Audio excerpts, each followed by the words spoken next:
It's good to see you this morning. I'm going to be sharing some thoughts that I have to tell you I was inspired by a message from Christian Globe Network written by Lori Wagner, an excellent piece, and the departure begins with my devotion today. Here we are, my dear friends. On the first Sunday, we are worshiping not together in one place. I'm in the place of our worship. There is genuinely a sweet, sweet spirit in this place, and I long for the time when we can be together again in this place. Just before the coronavirus big news hit the United States, a new movie was released. It's really just like the seventh release of the H.G. Wells novel, The Invisible Man from 1897. There were 1933 movies. There was a 1998 and a 2000 movie with Kevin Bacon, The Hollow Man. There was a 2012 and 2017, and now this new one. The trailers for this movie that we may not get to see in a crowded theater is the story of a woman who is being pursued by an invisible ex who is abusive, threatening, and she has to live in fear as he stalks her and in fear as he attacks her and trying to convince the world that she is being assaulted and attacked by this invisible force and not just something in her mind.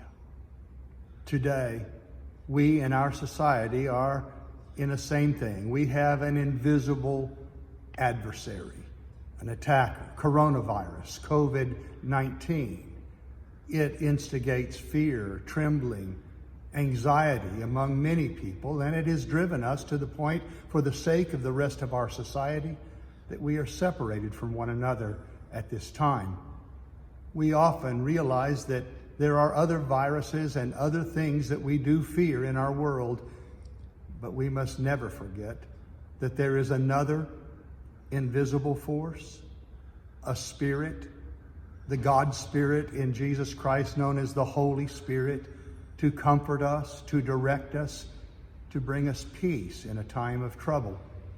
It is that Spirit that we remember today as we worship separate and yet together.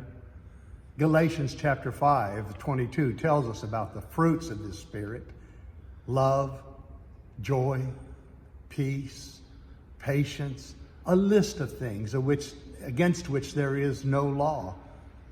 We get to choose the Spirit that we allow to take residence inside of us. That Spirit, that peace. You know how it is. It's contagious. Someone comes home from work and it's been a bad day. There is anger. There is upsetness in the life. And that spirit contaminates everyone in the house. We allow it. They push it. But what if we chose during this troubled times the Holy Spirit, God's presence, a very present help in times of trouble? Perfect love casts out all fear. What if we chose for our lives the Spirit of Christ, love, grace, hope, casting out all fear where we live and wherever we might go?